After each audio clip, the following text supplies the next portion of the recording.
Welcome to Prime Factors. This week, John Stuart, Part 1. Hip, hip! Hip, hip! Hip, hip!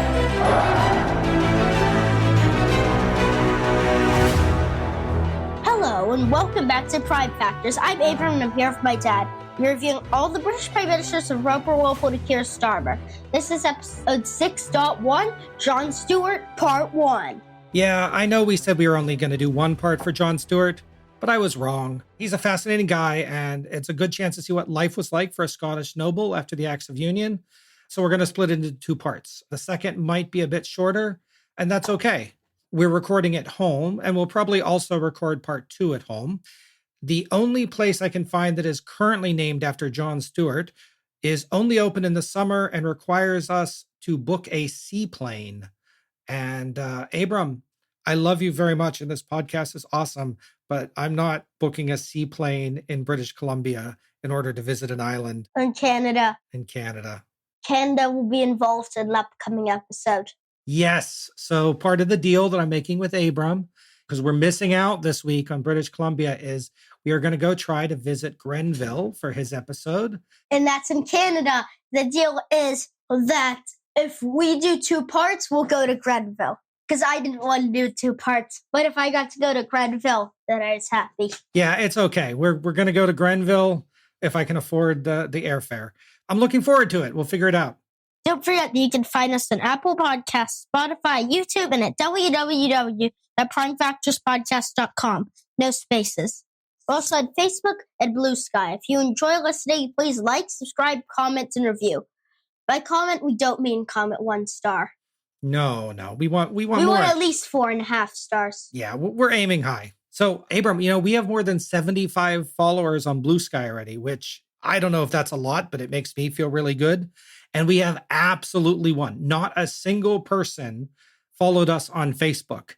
And that's okay. I don't like Facebook that much either. But I am liking Blue Sky quite a bit. So if you follow us at Prime Factors Pod at Blue Sky, you can see our messages and our pictures.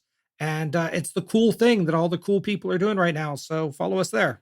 We're still planning a special episode with our other Prime Minister reviewing friends, Prime Time, as soon as we can get our schedules aligned. They gave us an amazing shout out in their most recent episode. Their version of John Stuart Part 1. Yes, and we're going to play their promo at the end. But they did say something a little bit disturbing. They're American, and they have a lot of really cool information about the sort of development of the colonies and that kind of thing. I'm not convinced that they can tell their viscounts from their marquises. What an insult! I'm appalled, Abram. Me too! Well, okay. Maybe that is true. Maybe it's true, yeah. So it is true that our British friends probably know about more British stuff. How are they our friends if I haven't even met them? We'll work on that. But in honor of this grave insult, we're going to be interrupting our narrative today to play a game, a quiz game, Abram, where I'm going to ask you questions about viscounts and marquises, which I sourced off of ChatGPT, and we're going to see how he does. Don't expect too much. I haven't memorized these. So without any further delay, let's get on to... Picture this.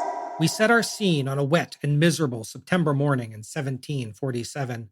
John Stuart, the Earl of Bute, steps gingerly out of a carriage and into a muddy meadow wrecked by the stomping of hoof and wheels. His boots sink deep into the soft mud as he turns to his friend, climbing out just beside him, holding an umbrella. His friend hardly seems to notice the rain and the mud. Well, here we are. Nothing like the Egham races, even in a bit of rain, eh? A bit of rain? This mud is practically trying to swallow me whole.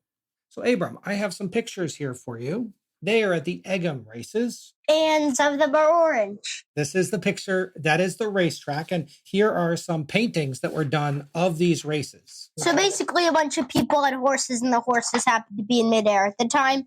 A bunch of people watching them. Wait, Dad, look. Do you see these trees in this picture? Yeah. They're the same trees as in this picture. Yeah, it's almost as if like 2 painters took 2 paintings of the same place. And they both had too much orange paint. Yeah, well, I think it's pretty much always muddy there, but let's continue. Lord Bute shakes his boots. Yeah. He shakes himself. He shakes. Oh, no. What happened? What's that mean? Bute and boot. They're hard to say. Lord Bute shakes his boots fruitlessly as his friend slips a few coins into the hands of a young attendant, perhaps no older than 12. The boy slips into the carriage and leads the horses away to a nearby field to be parked and fed for the afternoon. Further across the field, a line of hackney cabs sit waiting for their return fares to London. As the two men squelch their way across the muddy field, let's take a look at them. Lord Bute is 34, but there is no gray yet around his temples. He is, despite his worn but elegant clothing, a handsome man. He brushes the rain off his long coat, hoping that no one sees the elbows wearing through or the poor polish on his now muddy boots. In contrast, his friend is well presented, dressed to impress even on this rainy day. John sighed at the embarrassment that his friend, the proud owner of an apothecary or pharmacy in London, should be so much better dressed than he, an earl, or an earl at least, of a faraway Scottish island. It's only a short walk to the racing grounds as more and more attendees of all stripes, rich and poor, find enjoyment in the day despite the rain. Vendors cry out their wares as the sweet smell of meat pies and pastries fill the air. Horses trot in the distance with little separation between the muddy track and the muddy field adjacent. A trumpet sounds in the distance, announcing the start of a qualifying heat as some in the crowd file towards a nearby embankment for a better view. Finding their own vantage point, Bute and his friend set down a blanket from his bag and place it in the wet grass. It is quickly soaked, and the pair are resolved to stand and shiver in the chill September air. But the rain is quickly forgotten as they watch magnificent horses loop the track. A man holding an umbrella approaches cautiously and taps Lord Bute on the shoulder. Excuse me, sir. Are you John Stuart, the Earl of Bute? I am. What's this about? His Royal Highness, the Prince of Wales, requests your presence. The Prince of Wales? Here? What could he possibly want with me? If you'd kindly follow me, my lord. Sorry, friend. I'll be back shortly. Bute's friend, a meat pie in one hand, waves him off as the horses pass their positions once again. The footman leads Bute across the field to a cordoned-off area near the finish line. A pair of guards at the entrance seize the footmen and nods them through. Inside a large tent, Prince Frederick sits at a table with two other well-dressed nobles. A chandelier of oil lamps casts a warm glow, despite the dreary weather outside. The Earl of Bute, sorry. John Stuart, correct? Marvelous surname, just full of royal prestige. Just the man we needed. Bute bows deeply, water dripping from his coat. He tries to compose himself, suddenly conscious of every tear in his pants and every muddy scuff on his shoes. We were taking a break for the races and had in mind to play whist, but realized that we were one short. My footman has been scouring the grounds for anyone noble enough to join us, and, well, here you are. Sit. The prince gestures to a fourth seat at the table. Bute hesitates, glancing at the others, but realizes that he has little choice.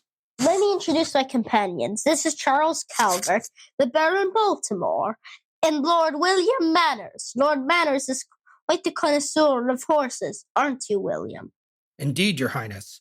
While I don't race my own these days, many of today's finest steeds are sired by my stallions. The group chuckles politely. The prince gestures to the cards. Bute sits and wiggles uncomfortably, his soaked clothing sticking to his body as the prince deals. He's familiar with whist, how could he not be, and plays initially nervously, missing a trump and stumbling over his words. He is self-consciously aware every time a hint of his own Scottish accent peeks through his careful English speech. And yet, John soon finds himself relaxing and enjoying the game. Between the prince's casual attitude and perhaps a bit of the ale that is continually poured, he soon finds himself laughing like they were all old friends, slapping Lord Manners on the back after a particularly good hand, and making small talk with the prince about royal gossip. He never expected in a million years to have such a chance with the future King of England. Well played, my lord. Perhaps we've underestimated you. Calvert, take note. We may have found a new partner to outmatch you. A footman enters, bowing low. Your Highness, my lords, a message has arrived for Lord Bute. He turns to Bute. Your companion wishes to inform me that he's leaving. The weather has chilled him to the bone, and he intends to return home. He asked if you would join him for the ride. Bute begins to rise, but the prince waves him back down. Nonsense. Send the good man on his way, with my personal thanks, of course, or Bute shall ride with me this evening to Cliveden House. I won't hear of cutting this fine day short. That evening, as the prince's elaborately decorated carriage pulls away from the racecourse, Bute sits opposite his royal host. The conversation flows easily, punctuated by laughter. As the carriage rumbles down the road, Bute gazes out at the rain-soaked landscape, wondering at the strange twist of fate that had him spending the evening with the prince at his own residence. Little does he know his life is about to change forever. Dun dun dun! Good addition there, Abram. And you snuck in a butt. I mean, I knew you were going to sneak it in there somewhere. Do you like how I did it at the beginning? Yes. Ancestry. Our subject this episode is John Stuart, the third Earl of Bute, and usually considered the sixth Prime Minister, not counting Bath and Waldegrave. He's also our first Scottish Prime Minister. And as you can tell from his name, he's related to the Stuart dynasty that ruled Scotland and then England after Queen Elizabeth. So this seems as good a time as any, not only to talk about his ancestry, but also the history of Scotland up to this point. So how could a Scottish noble have become a Prime Minister? Abram, do you know a lot about Scottish history? James, Mary Queen of Scots, James. Okay, that's a lot about Scottish history. Do you know anyone before the Jameses? If you don't want me to say the King of Scotland in the Pixar movie, then no. I do know, but I'm not telling you. You do know, but you're not telling me. Okay. So during the Roman period, the people of what is now Scotland were called the Caledonians by the empire, but they were really a collection of Celtic and Brythonic and Gaelic tribes. They're primarily known for building hill forts, and they scuffled with the Romans on many occasions. But weren't the Romans scared of Scotland? They were scared of Scotland because they built... And yet they weren't scared to build a wall inside of Scotland, yet they were scared to fight Scotland. Hey, the Scottish, the Picts, or the tribes in Scotland were very scary, and they built two walls, Hadrian's Wall in 122 and the Antonine Wall in 142. But the Antonine Wall lasted like 10 years. Yeah, the Antonine Wall didn't last very long, but they never held the land, really, and the tribes of the north were never subdued like their cousins further south. After the Western Roman Empire fell, Scotland was controlled by a group of tribes called the Picts. They gradually formed their own kingdoms, similar to the Anglo-Saxon ones, the major kingdoms being Dalriada, Pictland, and Strathclyde. I believe that each of them actually had a different ethnic group, and I apologize to everyone that knows the history of Scotland better than I do. In 843, one of the most important Scottish leaders, Kenneth MacAlpin from Dalriada, conquered and unified the Picts and the Scotti into the Kingdom of Alba, which is what eventually became the Kingdom of Scotland. Is it related to like Albion? I bet you it is. Yeah, I'm sure. So let's just skip over much of the story. The next big event in our tale is 1072.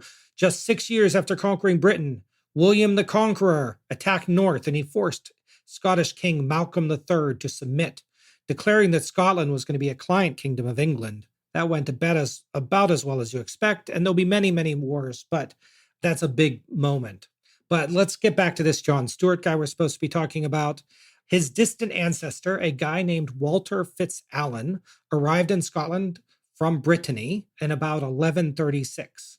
He becomes an advisor to King David I, and he arises so quickly and becomes such an important, trusted ally to King David that he is made the High Steward of Scotland in 1157, and this would be hereditary. All of his eldest born sons would also be the High Stewards, and that they're even going to take Steward as their last name. And just to be clear, like these names drift a little bit. So he is the High Steward, Steward, but that last name is eventually going to become Stuart, Stewart, and then eventually Stuart, Stuart.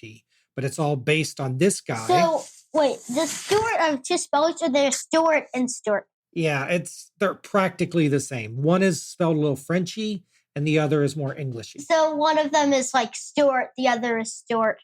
Stew. Yep.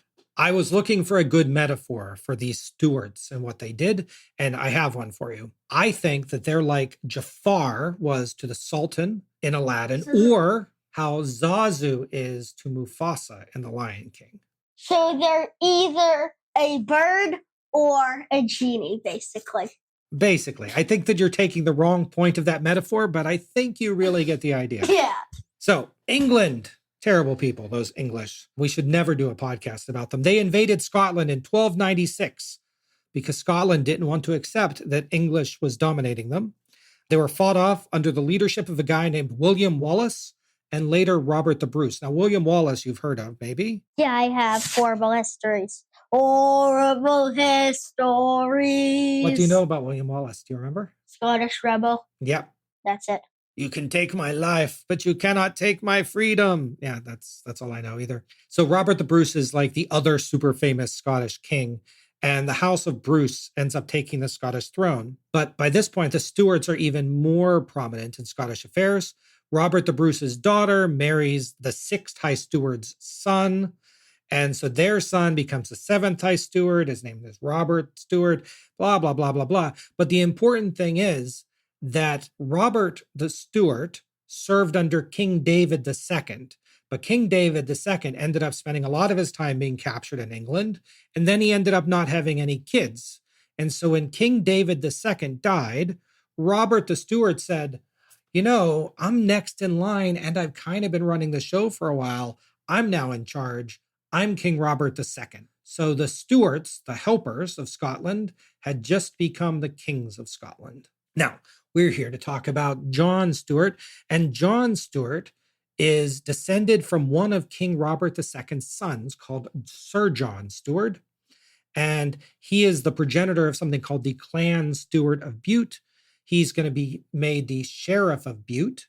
So, you know, if you're the son of a king, even if you're an illegitimate son like he was, if you're the son of a king, you're going to get some prizes. And so he basically got put in charge of the island of Bute, and his ancestors are going to continue to be from there for a long time. But as you know, the Scottish Stuarts are going to marry into the Tudors. Henry VII's daughter Margaret marries James IV of Scotland. So that's James. Right. So that when Henry VIII died, and then his children died, Edward the... Eighth. No. When Henry VIII died, who was Henry VIII's children? Edward the... Eighth. Oh, you're doing it again. Edward the Sixth. You mean the 8th? Fine. Edward the Sixth, Mary the First, and Elizabeth the First. See, whenever you pretend like you don't know something, it's really because you're just being clever at me. Did you forget that joke existed? In any event, all 3 of them died without heirs, and so they followed the line of succession. Of course they died without heir. You don't breathe when you're dead. Yep. So they went to the next in line, down Henry VII's daughters into the Scottish monarchs, and then magically James VI of Scotland becomes James I of England, and the Scottish had conquered England. The end. No, not the end. Not the end. We're going to get back to John soon. So even though England and Scotland had their own king, they were still 2 kingdoms. We saw something similar to this when we talked about Ireland, but even more so. Scotland had their own parliament in Edinburgh, their own separate nobles, their own separate laws, but they still had one king. Is it like how the Netherlands and England weren't the same kingdom in 1698 and surrounding years? Well, 1698 was William the Duke of Orange, right? Yeah, so. But he was a duke, not a king. But yeah, the idea is the same. Like his territory was, they weren't one kingdom. They were 2 different places under the same king. That is a really good example. So in 1627, King Charles I needed money and a way that kings could get money where they could sell some of the lower peerages.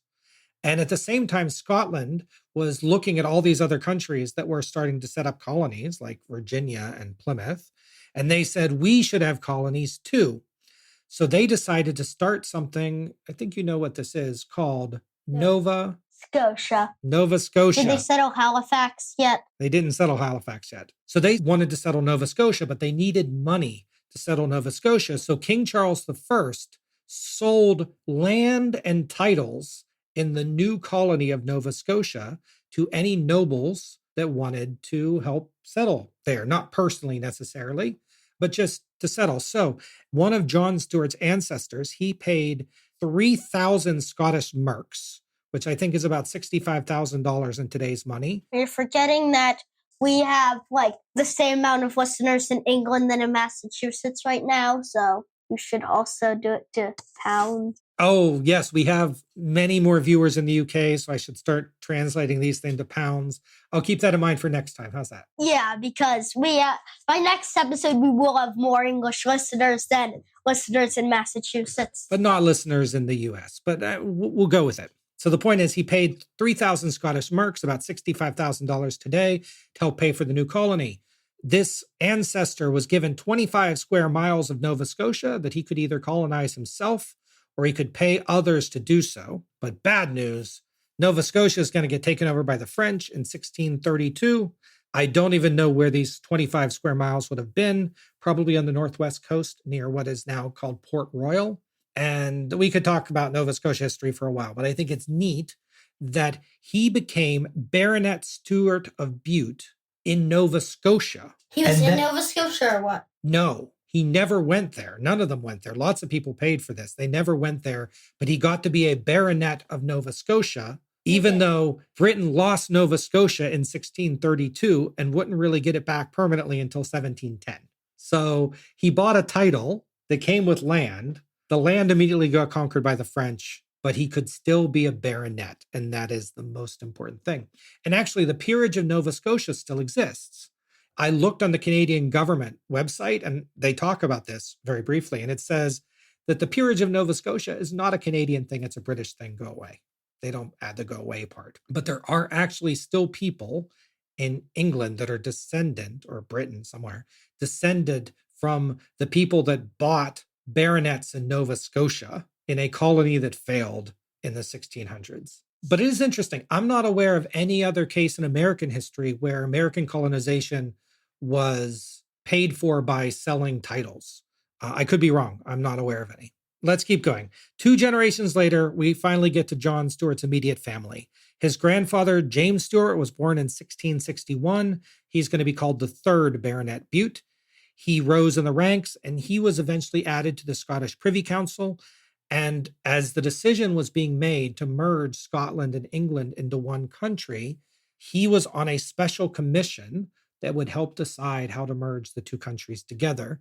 And because of his help on that commission, he was made the first Earl of Bute in the Scottish peerage system. He had a son, 1698, James Stuart, another James Stuart.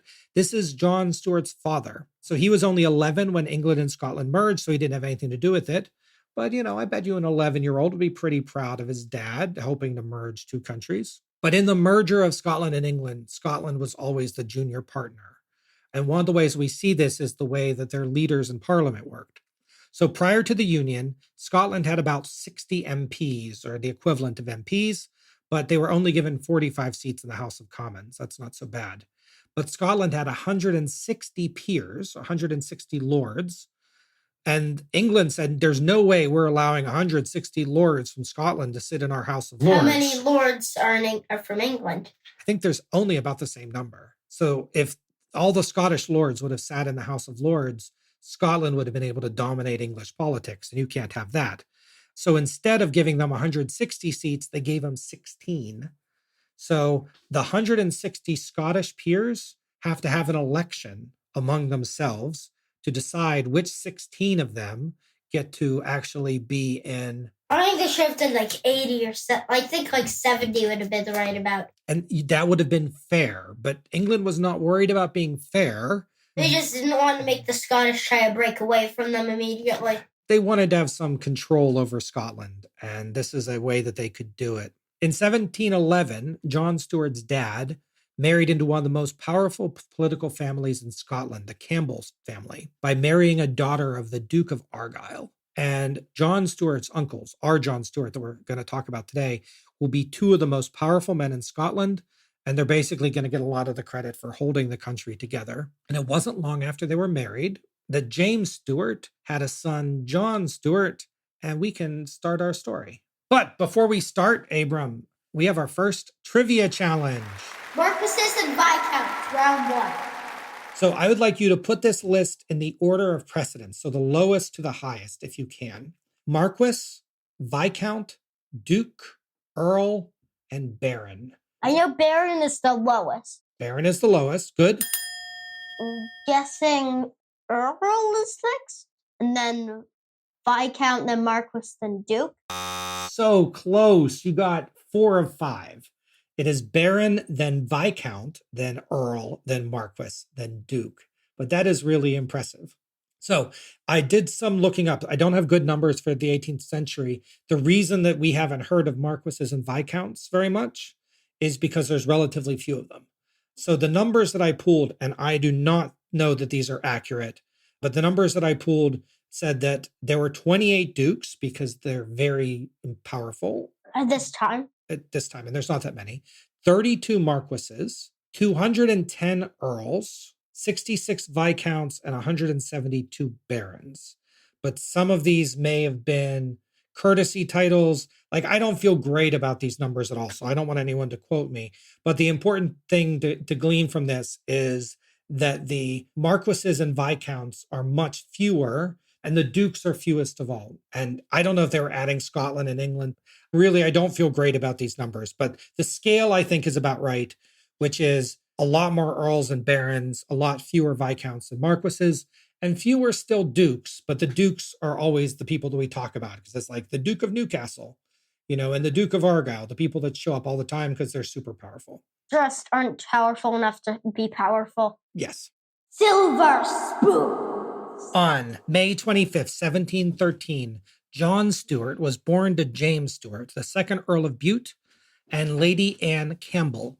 He was born in a place called Parliament Close near St. Giles Cathedral in Edinburgh. One of the biographies that I read started off his biography with a joke, saying that being born in Scotland was his, quote, first and most unforgivable mistake. It's a joke, but I mean, at the time, being born in Scotland was considered to be somehow lesser to the English. It's like, if only I had not been born in Scotland. If only I hadn't been born where I was born, my life would have been better. Maybe so, but even being born in Parliament Close was a sign, because this is where the old Scottish Parliament had met.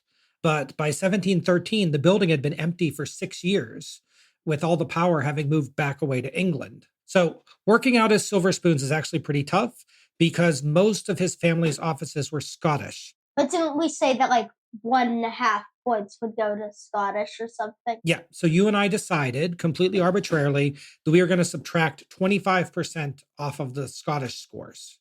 So a Scottish earl is worth 25% less than an English earl. This is wrong on so many levels. Please, Scottish people, don't hate us, but I really don't know how wrong it is. So At least they don't hate us in Wales anymore. that's true. The good news is that John Stuart is descended from a king, but it is far enough ago that it doesn't really impact his score. At the time that he was born, his grandfather and uncles were the 3 most powerful men in Scotland, although I think his grandfather had just died. The biography that I read stated that the Duke of Argyll practically ruled Scotland for most of George I's reign. So considering that, doing all the calculations, yada, yada, yada, I find his score to be 27.9 silver spoons. So he's right up there with William Cavendish and Spencer Compton. So he's very aristocratic. He has a lot of blue blood, but Scottish blue blood in his background. Which means blue blood that speaks of a Scottish accent. Yeah, I'm not even going to try. I would insult so many people if I tried to like pull a Sean Connery or something. What's that? Sean Connery? Oh my goodness. Sean Connery is a very famous Scottish actor, most famous for playing James Bond, being the first actor to play James Bond in the movies. James Bond? Who's that? Do you actually not know? Yes, I don't. James Bond is a super famous British movie character. Then why did they choose someone Scottish? There's a valid question for you, and something that a James Bond podcast could probably answer. They didn't even like Scotland for a lot of their history. I mean, honestly, who could not pick Sean Connery for something? We'll find you a picture of Sean Connery. But James Bond is the famous spy. You've probably heard his catchphrases, shaken but not stirred, and Bond, James Bond, and stuff like that. Have you ever seen any of that? No. All right. Well, I think we've learned that the culture has moved away from this. Anyway, there's not too much that we can say about John's early life. So there's a Jacobite rebellion of 1715, and his family fought on the side of the Hanoverians that further ingrained them into English society. And Robert Walpole pretty much granted his uncle Argyll control over most of the Scottish patronage networks. And that helped them to keep Scotland on the side of the English. Over the next couple of years, the family did well. He had 7 siblings, but we don't even have birth years for all of them.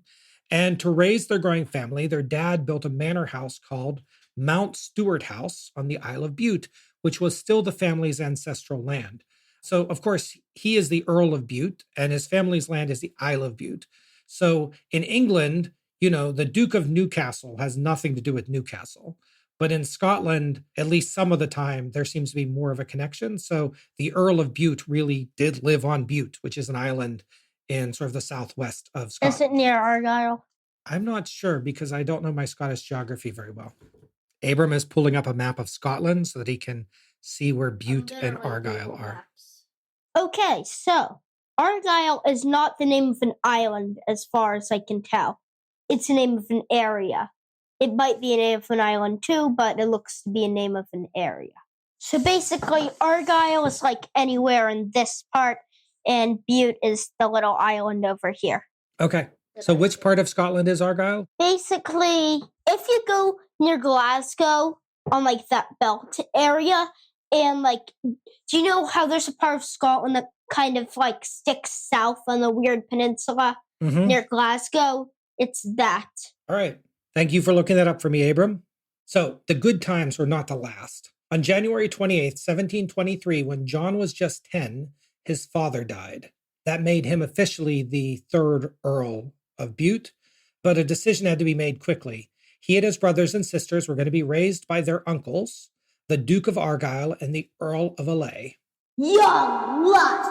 Life with his uncles was different. For a start, his uncles immediately pulled strings to enroll him at Eton and pushing for him to integrate into English society. So while it wasn't unprecedented for Scots people to attend Eton, their influence certainly helped. Now, remember, this is like that super prestigious boarding school. He is there at the same time as William Pitt and George Grenville. So imagine that they're all in the same middle school as you, and you might run into them every now and then, particularly since you live there. But I wasn't able to find any stories of them at Eton where they met or do anything. During school holidays. They don't steal things. No, who was that? I forget who that was. What was it again?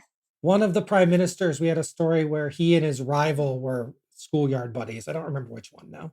So during the school holidays, he would stay with his Campbell cousins, his uncles and aunts' kids, at Uncle Argyll's home in England, probably at Sudbrook House in Petersham, just southwest of London. Petersham? Probably a different one, because the one near here is near Pelham. Like every town name in New England, it probably originated there. They had a close relationship with Catherine Douglas, the Duchess of Queensberry, and she lived down the road. And while the Douglases and the Campbells had a long rivalry in Scottish politics, the families got together, at least at this period, to put on plays and sketches and skits around the holidays. We don't know whether John participated in those, but John, as we're going to discover, loved acting. And he has a flair for the flamboyant, so I would not be surprised if he was involved in those little plays. After finishing at Eton, John was sent abroad for his education, first at the University of Groningen and then at the University of Leiden. Do you know where those are? One of them's in the Netherlands, right? They're both in the Netherlands. Good job. He studied civil law, which was about governance and administration. Like he wanted to be a noble or a politician. Wait, travel abroad does not mean travel that far, in his opinion. It just means travel across the sea, aka like very short distance. Yeah. Okay, I'm going to travel abroad. We're going to Pennsylvania. Yay! Here's the thing. He completed his studies at 21, but he didn't go on a world tour or a grand tour. He didn't go on a grand tour of the world. Europe. So the reason was, and maybe the reason why he only went as far as the Netherlands, is because he's actually very poor. Even though he's living on his uncle's money, he is personally very poor. And so he couldn't afford a lot. The Bute family estates did not have a lot of income. So he had connections, but no cash. So after he gets back, sometime around 1734, he met and fell in love with an English woman named Mary Wortley Montagu. She is a free-spirited daughter of a very free-spirited woman, also named Lady Mary. And the relationship was a scandal on both sides of the family.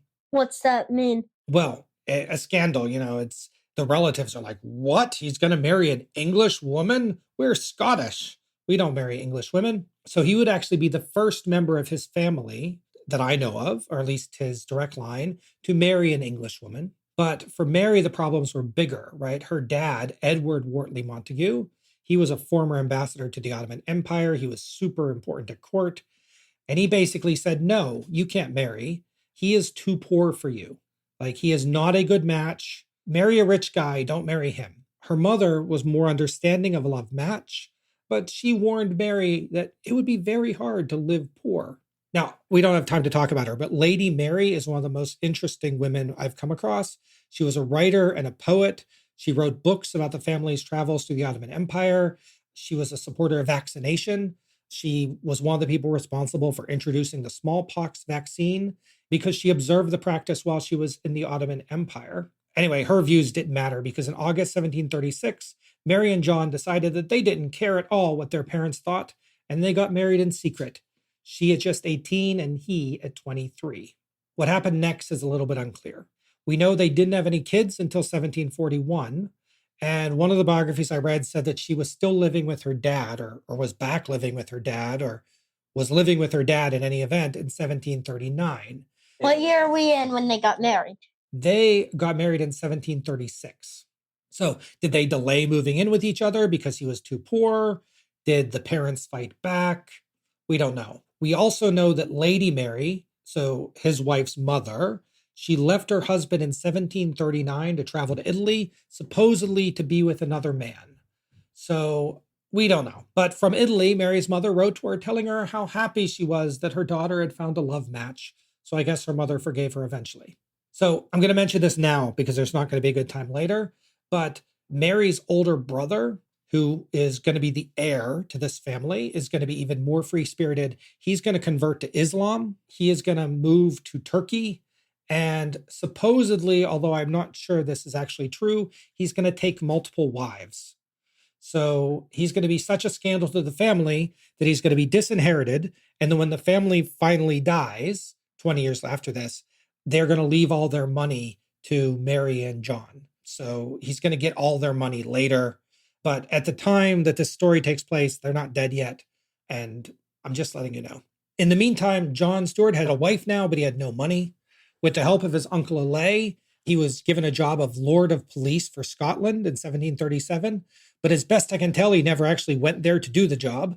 He just collected a paycheck. That same year, also with his uncle's help, he was elected one of those representative peers. Remember I told you the 16 that had to cover the 160?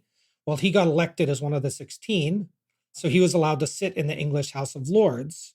But he rarely attended and didn't bother doing much. But he supported his uncles when they needed votes, and that's pretty much it. He must have been doing something right, because in 1738, King George granted him the Order of the Thistle. You know how in Britain we have the Bath and the Garter? They taking a bath in the Night of Undies. Well, this is the Scottish version of the Knight of Undies. This is the Knight of the Thistle, or the Order of the Thistle. A thistle is like a spiky flower. In any event, it is very difficult to see what John Stuart had done up to this point to deserve this. I think the only thing he had done was to be born at this point. But hey, let's give him an Order of the Thistle. Why not? You're one of the most 16 important people in Scotland. I think they only gave him to 16. I could be getting the number wrong. But what he was doing at the time was spending time with his true love, botany, mathematics, and acting, right? So if you can imagine this poor noble collecting plants and animals on the banks of the River Thames, going home and doing math problems and trying to solve difficult math situations and acting in local amateur theater. He knew how to have fun, let's just put it that way. So his political career, if you can even call it that, reached a difficult point in 1739 when his two uncles disagreed. Now, you might remember this was around the time of the War of Jenkins' Ear. Do you remember the War of Jenkins' Ear? Uncle Argyle wanted war. Uncle Islay sided with Robert Walpole, who was trying to avoid a conflict. As you might remember, Walpole ends up winning this time, even though he's going to be pushed into the war very soon. So Bute sides with his uncle Argyle, ends up really upsetting Walpole, or at least ends up being on the wrong side of Walpole. He doesn't get reelected in 1741, and he ends up just essentially retiring from politics because he's just done, and he moves back home to his ancestral home in Bute. We know at least that by that point, Mary went to Scotland, because as soon as he moves back to Bute, he starts having kids. So maybe now that he's not so busy doing politics and getting the Order of the Thistle, he had time to settle down with his wife. We don't really know. But John seemed to really enjoy this simple life for a time. He indulged his botany in the more rustic setting of Scotland. But things are going to get bad there very soon, and he's going to have to return to England. Marquises and Viscounts, round 2. So, Abram, it's time for your next trivia question. This is a multiple choice question. What is the main duty of a viscount historically? Is it A, protecting the borderlands, B, acting as a deputy assistant to an earl, C, leading the king's armies, or D, hosting royal banquets? I'm guessing B. It is B. Isn't A like Marquis's job or something? Maybe, yes. Yes, it is. That is a Marquis's job. Good job. So I kind of got double points. Well, you might have answered an upcoming question. Good job, Abram. A chance meeting with the prince. In 1745, Charles Edward Stuart, the Bonnie Prince Charlie, he led a Jacobite rebellion in an attempt to reclaim the British throne. We've talked about this how many times? But unlike the other times we've talked about it, Lord Bute was actually in Scotland. And while the rebellion gained significant support in the Highlands, loyalty where he was in the Lowlands was much more divided. Where's the Lowlands? Is that like southern Scotland? Southern Scotland. So John Stuart remained aligned with the Hanoverian government, but given that his English connections, given his wife was English, this might have been a really uncomfortable time for him to be hanging out in Scotland. So as tensions rose, he moved his family back to London, settling in a modest, actually pretty much middle-class home that he rented in Twickenham, which is in Middlesex County. So it's about $30,000 a year in modern money, or about $2,000, $2,500 a month, which isn't actually that much for a nice place in London. Twickenham was famous at that time for its intellectuals and artistic people, including poets like Alexander Pope. And that would have given him a quiet life while remaining close to London. But he is not having like a giant manor house. He has what amounts to a nice apartment that has enough room for all of his kids, right? He is not rich. And by 1746, he was even worse off because of falling stocks. At that point, he had to give up having a carriage. Like he could no longer afford his own car. Instead, he had to take taxis or hackney carriages around London when he traveled. He struggled to keep up appearances as an earl. It was in this condition that our intro story happened. In September 1747, he bummed a ride off a friend to the... Who's the friend? The friend is a guy who owned an apothecary. He is not named in any of the stories, and I could not figure out who he was, if indeed it really happened. He bummed a ride off a friend to the Egham races. It was a rainy day, and while the races were running, Prince Frederick, who was there, had retired to a tent to play cards with his friends. But there weren't enough nobles to play cards, so his servants searched the race for anybody there who was of noble blood. They found John Stuart, and they invited him to cards. The prince and the earl became friends, and by the time the game was over, John's friend had already left, and the prince basically invited him to stay over at his house that night because he had lost his ride home. But this was the beginning of a beautiful and very, very politically important friendship. But that said, some of the details might just be wrong. I have a different biography that tells the exact same story, but they weren't at the Egham races. They were at a cricket match in Cliveden. So where was he? Did this really happen? I don't know. But sometime around this point, he met the prince. And over the next month, he became a really good friend to the prince. He was invited there on multiple occasions. One of the interests that they shared was in theater. Prince Frederick liked to teach his children through theatricals, and they'd even hired an actor called James Quinn to be one of Prince George's tutors, right? So he was going to tutor Prince George on public speaking, and they would do little plays and skits as part of their learning. So John Stuart, as we said, loved the theater, and he might have been involved in some of these lessons. Now that he's back in London, he started acting in amateur plays. And we know that two of those plays that he acted in around this time, the first was something called The Revenge by Edward Young, and he played the lead, Don Alonzo. In 1748, he also played the co-lead in a play called The Orphan by Thomas Otway. This was at the Duchess of Queensberry's house. They had run the play 3 times, but Prince Frederick was unable to attend. So he requested that they do it again so that he could come and bring his family. And they got to watch their friend, John Stuart, be the lead actor in a play. And I looked these up, and these are pretty tough plays. Like, this isn't easy stuff. A lot of lines. In both cases, he had to memorize the most lines of any character in each of those plays. So I'm pretty impressed. His theatrical life might have led him to his first unofficial job for the prince, because he was involved in organizing the prince's balls and dances at Leicester House. And remember, Leicester House is the name of his house when he's a prince, and it'll be the name of the political faction when he's dead. This only seemed to deepen the friendship between Lord Bute and the prince's family. He was getting to know the royal children, and at this point, Prince George was just 9 and was probably getting used to seeing John Stuart around. In 1750, this unofficial job became an official one when he was appointed as a gentleman of the bedchamber for Frederick. So a gentleman of the bedchamber is a guy who helps them get dressed in the morning and stuff like that. There's usually a couple of them, so he didn't really have to help the prince get dressed every day, but he was one of them. By this point, I don't know how much of it was honorary, but it did mean that he was officially a close confidant. He was officially had a job in the prince's household, and everything was going great. But then something bad happened. What? On March 31st, 1751, Prince Frederick died unexpectedly. As best I can tell, John Stuart was in Scotland at the time, but he was devastated by the news of his patron's death. And his death changed everything, not only because he lost a close friend, but also it drove him back to politics, as we'll see. He was so affected by this that John Stuart's third son, which we think was born shortly after the prince died, was named Frederick Stuart in his honor. Marquises and Viscounts, round 3. Our next trivia question, let me bring it up. As I said, I looked up all of these questions on ChatGPT, and it gave me a whole bunch of questions to ask you. So, true or false? Marquises were originally responsible for defending the border regions of the kingdom. True. True. Yes, you answered that one already.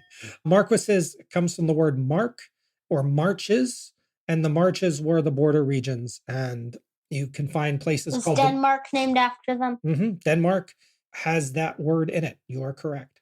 Leicester House. One of the surprising things to me is how quickly John Stuart goes from being this happy-go-lucky, artsy guy who likes to collect bugs on the bank of the River Thames to political mastermind. And I think that some of this might be due to biased sources. Are they biased supporting him or against him? Well, against him, because just spoilers for the second part, he's going to be prime minister, but then he's going to be utterly reviled.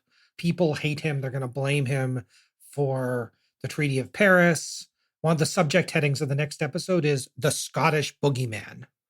And he's basically going to be not that popular. Let's just put it that way. So I want you to have a grain of salt here. But almost immediately after Prince Frederick died, John Stuart ends up taking on a leadership role in Leicester House, right? Leicester House being Frederick's house. Except no longer Frederick's house. No longer Frederick's house. Dedrick's house. Sure. Now Princess Augusta and her kids' house. So Princess Augusta is immediately going to be worried. She and her husband were against King George II for a long time, and she's worried about the independence of her son, Prince George, right? So they're turning to whoever they can, and they turn to John Stuart. So barely a month after her husband... So what are the kids? Oh, I don't remember all of their names. George and Edward are the oldest two. Basically because there were so many characters, and I was doing a parody of Mary Poppins where they only had 2 kids. So I just made do, okay?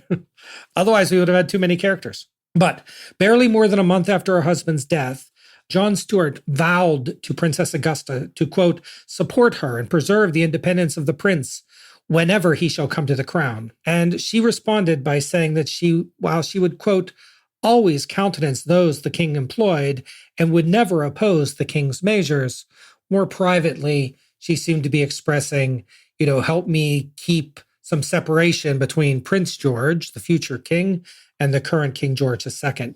This led to a series of meetings held on May 5th and 6th, 1751, between John Stuart and key figures in the opposition.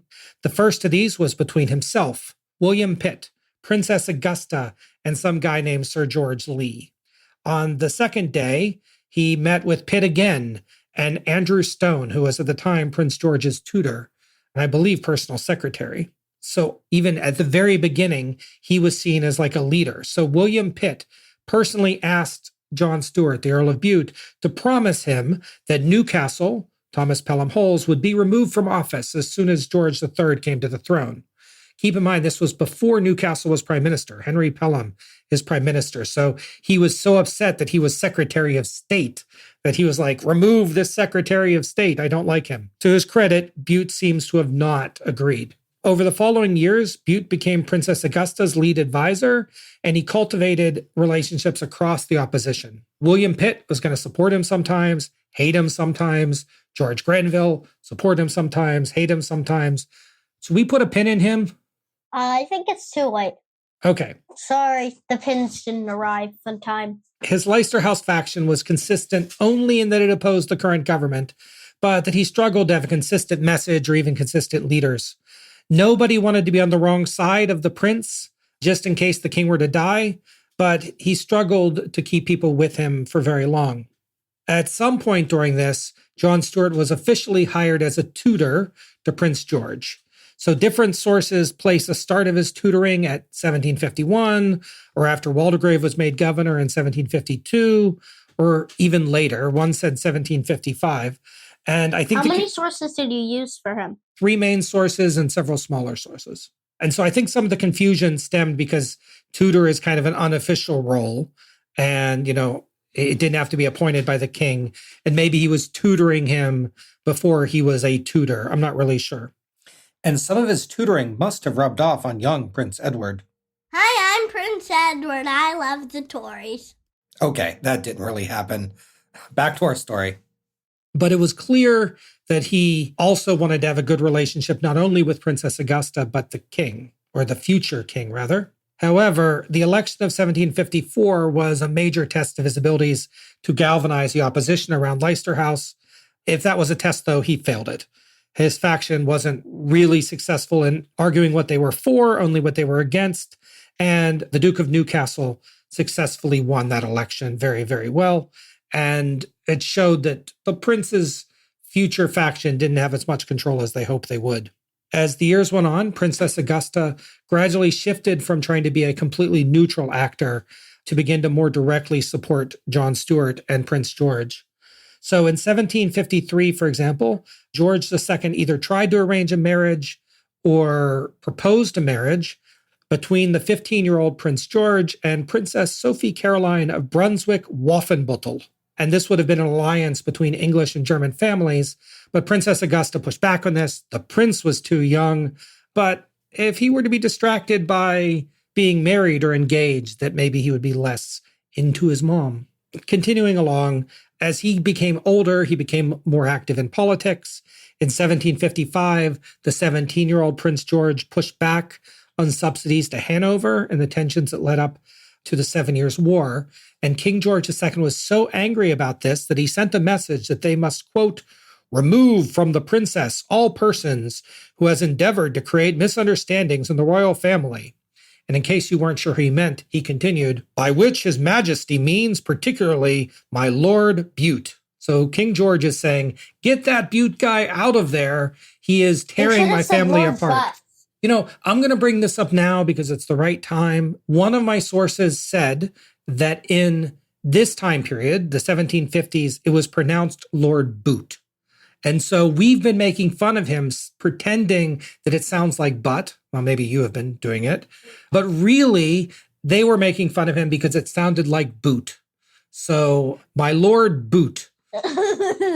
So he basically has one of his shoes in charge. Pretty much. But at this point, it was pretty much too late. John Stuart was the prince's best friend. In fact, in 1755, the prince called him, quote, his safeguard, his friend, and his comforter. And actually, the friendship seemed to help the prince. One of the biographies that I read reported that the king's grammar and spelling improved under Bute's tutelage, that he took to reading more, began attending plays and operas. Some of that might have just been the prince getting older. Some of it could have been other tutors. But the plays, definitely. I mean, really, he seemed to like plays. It was probably Stuart. At least the plays was almost definitely Stuart. Yeah, the point is the future king was improving. Yeah. John Stuart's story's been really good so far. I'm glad you're enjoying it. I think that would make a cool story. I'm looking forward to getting to rating him because we have a rating point for that. So John Stuart Bute proposed that he could calm the situation with King George simply by leaving, but Prince George would have none of it. And so Prince George wrote to him, quote, It is very true that the ministers have done everything they can to provoke me, that they have called me a harmless boy, and have not even designed to give me an answer when I so earnestly wish to see my friend in capital letters, about me. I know few things I ought to be more thankful for to the great power above than for having pleased him to send you, Lord Bute, to help and advise me in these difficult times. I do hope you will from this instant banish all thought of leaving me. And in separate letters, Princess Augusta pretty much said the same thing. The young prince loves him. He is like the father figure that he didn't have because Frederick died. He was very close to his mother. They were very tight. So is John Stuart kind of like tutoring him at this time? He was tutoring him. He was kind of his mother's advisor, but he was a friend of the family. He had been a friend of the family since those days doing plays with his dad. So he has been around a long time. So Newcastle, Thomas Pelham Holles, was afraid of giving John Stuart an official role in the household, but I don't really know why. It's not like he could be even more dangerous than he already was.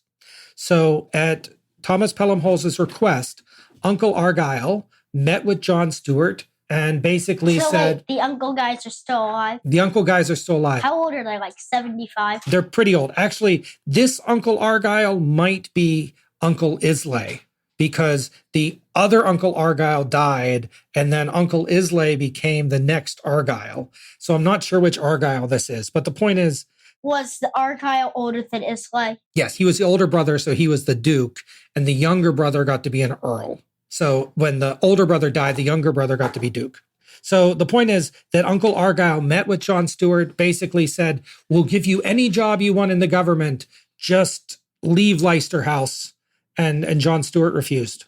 But he did promise that if he were made the groom of the stole, the Prince George... Wasn't the groom of the stool? I'll explain that he would try to mend the relationship between the prince and the king. And so finally, in September 1756, King George gave in and appointed, at Prince George's request, John Stuart to be his groom of the stole, and officially the future king's closest advisor. Can you explain that? Why are we calling groom of the stool then? So in Henry VIII's time, it was groom of the stool being his toilet.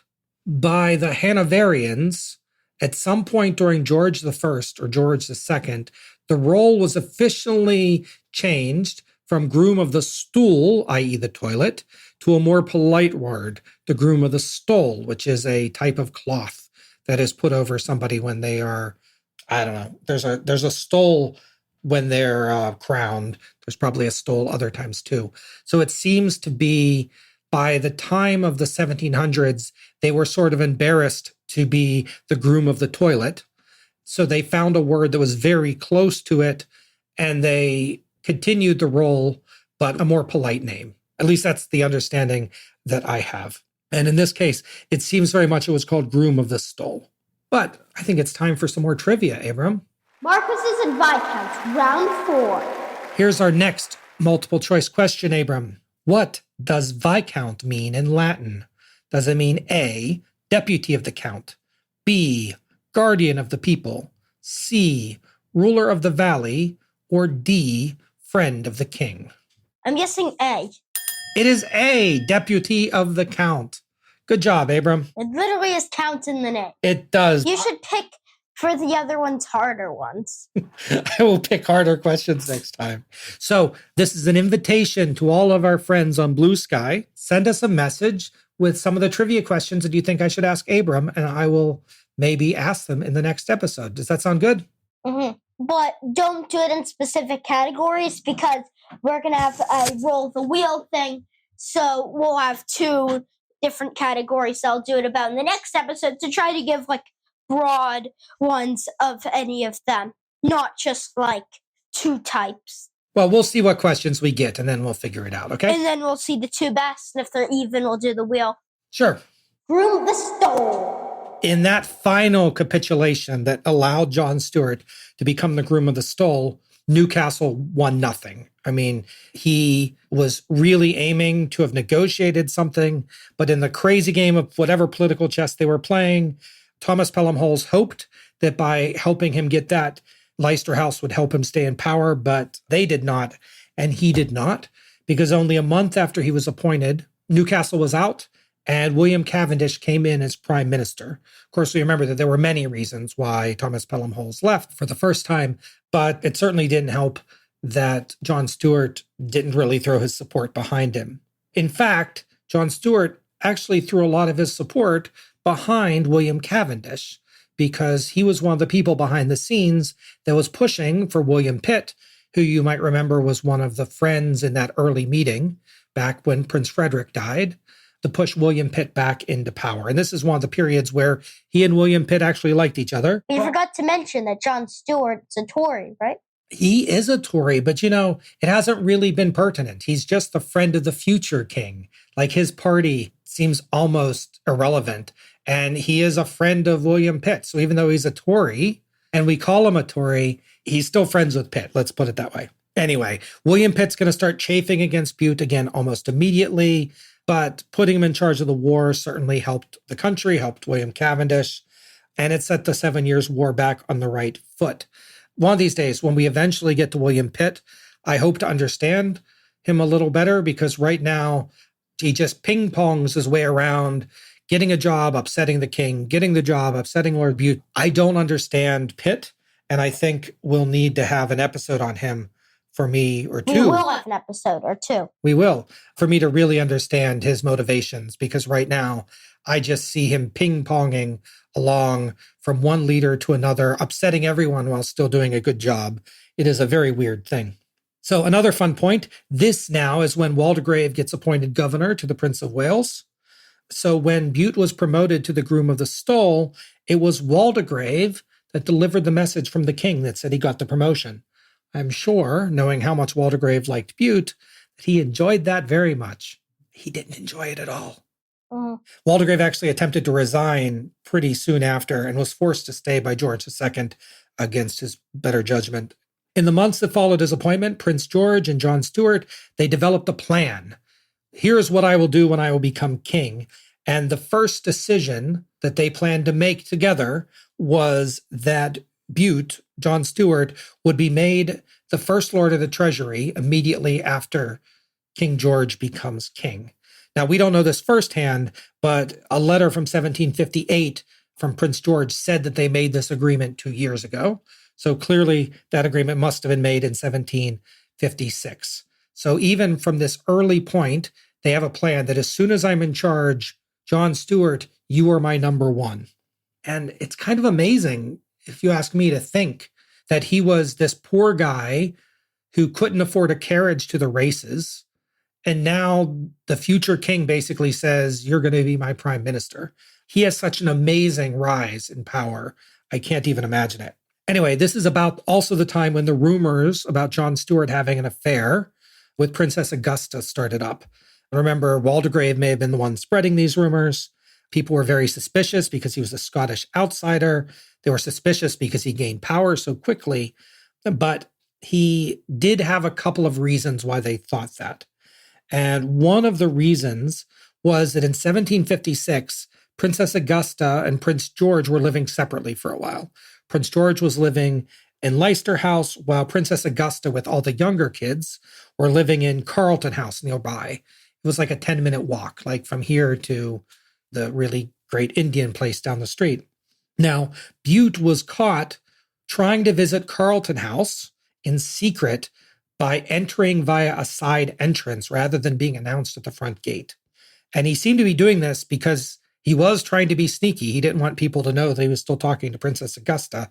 But him being sneaky just caused people to think, wait, is he sneaking in there to have a secret relationship? Was he? Well, most historians think not. Frankly, I think he just parked his carriage at Leicester House and made the 10-minute walk down to Carlton House and popped in the side entrance because he didn't want to make a big deal of it. But people noticed that he was coming in the side entrance. Quite frankly, if he would have just walked in the front door, maybe no one would have cared. Or maybe they would have thought he was doing that anyway because they were looking for anything they could say that was bad about this guy. So none of the books that I read did it say that current historians think they were actually having a relationship, either because there isn't proof or because Bute was still happily with his wife or whatever. Did Bute like his wife? He did. They had 11 kids, but I have barely mentioned her because She mostly stayed out of politics, and she was so busy having kids, she didn't have a lot of life. And I think that is unfortunate, but that is regretfully a lot of the inherent sexism of the age. Mhm. Anyway, Prince George soon turned 18, but in the law at the time, 18 did not make him fully an adult. There were laws that said that he would only be fully an adult at 21. And so until he turned 21, the king, George II, still had control of his affairs. I do not know if that applied to everyone in England. I do not know if that applied only to the crown prince. I'm not sure, but at least for him, the rule was 21. And even though he was 18, John Stuart continued to tutor him, but now tutoring him in more university level instruction, right? He's no longer teaching him like elementary, middle school, that part. Correct, right? The prince can't go to a university, like he can't go to Cambridge or something like a normal person can. No Descendants vibes. Yep. So he started university level instruction. What I do know is that he worked with someone called Sir William Blackstone, who is going to become famous for a book called Commentaries on the Laws of England, which is going to be super famous in about 10 years. And he worked with this William Blackstone guy to give him material on the law of England so he could learn about the law of England. And there is also a story that John Stuart and Prince George may have traveled in secret to visit Scotland sometime in 1756 or 1757. But even the biography that I read that in says that it would have been really tough for the future king to travel incognito all the way to Scotland and not have anyone notice. So it probably didn't happen. So John Stuart's political authority continued to grow. In 1757, when Pitt wanted to raise a regiment of Scottish troops, he went to Bute to ask him, hey, who should I appoint as officers? So he's now kind of very much in control. As you'll probably remember, William Pitt was pushed out in April 1757 because he went against George II. Again, right? The history of Pitt does really good, really annoys somebody, gets kicked out, repeat. But at this point, he managed to upset George II, partially because of the Byng affair. And so as soon as Pitt was gone, William Cavendish pushed out all of the Leicester House aligned ministers. So basically, William Cavendish decided that all of the people in his government that were aligned with John Stuart had to be pushed out. So I don't remember, I think Grenville was one. But of course, you know, it wasn't that long before William Cavendish was out. Thomas Pelham Holles came back. He's prime minister again. And this time, guess what? He comes back with Pitt because Pitt is now friends again with everybody. And yay, he's brought back into government. And of course, that time he's going to have a really successful time with Newcastle until he annoys George III, but we'll get to that later. So there's a good quote from the Earl Hardwicke, who was Thomas Pelham Holles' friend, about this. It says, quote, I've always been of the opinion that jealousies and the distrust would always arise between Lord Bute and Mr. Secretary William Pitt. So he was kind of right. It never worked. Anyway, Prince George is starting to get impatient with the situation. He starts pushing back on stuff. He's now over 18. He wants to be his own man. George II is still trying to control him. In fact, at one point in that December, he wrote a letter that said to Bute, the king, he's beginning to gain strength. And, you know, he's likely to last until summer. In other words, Prince George is like actively like, please die soon, please die soon, please die soon. But he can't say that because if you say you want the king to die, that's treason. And I think even for a crown prince, that's not a good idea. Do you think he'd literally get killed if he said that? I don't know. I don't think so. I don't think he'd get killed, but I think he'd be like locked up for a while. Yeah. So another way that he was being independent, right? So that by law, King George II was in charge of appointing the staff in the prince's household. And some people were leaving and some people were dying. But Prince George refused to allow George II to fill it. George II said, just tell me who you want and I'll appoint them. And Prince George said, no, I'm going to appoint them in my own right. I'm not even going to tell you who I want or you'll appoint them. So, you know, just completely playing a game. And that game lasted for like 2 years until the day he turned 21. The prince said, okay, I'm hiring all the people I want and you can't stop me. So he finally turns 21 on June 4th, 1760. On October 25th, 1760, what happened? Did George II die? George II finally died. At long last, Prince George was now King George III. His first official act after hearing about his grandfather's death was to return home and to summon his friend, John Stuart, the Earl of Bute. And that is where we are going to leave it this time. Next episode, we're going to trace the rise and fall of John Stuart during the reign of King George III. Did George III support him the whole time? Yes. And we'll find out more what happened. But before we get to that, we got one more round of Marquises and Viscounts, round 5. Okay, Abram, here's another multiple choice question. The title of Marquis is less common in England than other peerage titles. Why? Is it A, it was considered too French, B, it was expensive to grant, C, kings preferred to make people dukes, or D, it could only be given to women? I'm guessing A. A, it was considered too French. That is correct. Promo. In their most recent episode, Primetime gave us an absolutely amazing and fantastic recommendation, despite insulting our ability to know about marquises and viscounts. But as you heard, Abram got pretty much all the questions Did I get right. all of them right? You missed one part of the first question, and that's it. Otherwise, you got them all right. But we appreciate them. We like them. So they played our promo. So we are going to play. So I calculate. I got 96%, I'm pretty sure, which is equivalent to an A. Good job. So let's listen to their promo. How many medieval weapons are there in the Houses of Parliament? Which Downing Street cat has caused the biggest diplomatic incident? And why are so many MPs whipped regularly, and not just in their private lives? I'm John. I'm Rob. And I'm Cass, and we're here to tell you all about the unhinged world of British politics. We're ranking all the Prime Ministers from Robert Walpole to the modern day. We'll be telling the story of each Prime Minister's life, legacy and premiership. Extra cash, a dukedom, even a garter. No matter what they walked away with, we'll be casting judgment and deciding whether they are a right-on or a write-off. We are Primetime Prime Ministers. And remember, never flinch, never weary, never despair. And find us wherever podcasts are found. They have a great promo. They're a great podcast. Please give them a listen. And we appreciate them very much. So with that, we are done for this episode of Prime Factors. We'll be back soon for the conclusion to our story of John Stuart, the Earl of Bute. Say goodbye, Abram. Bye.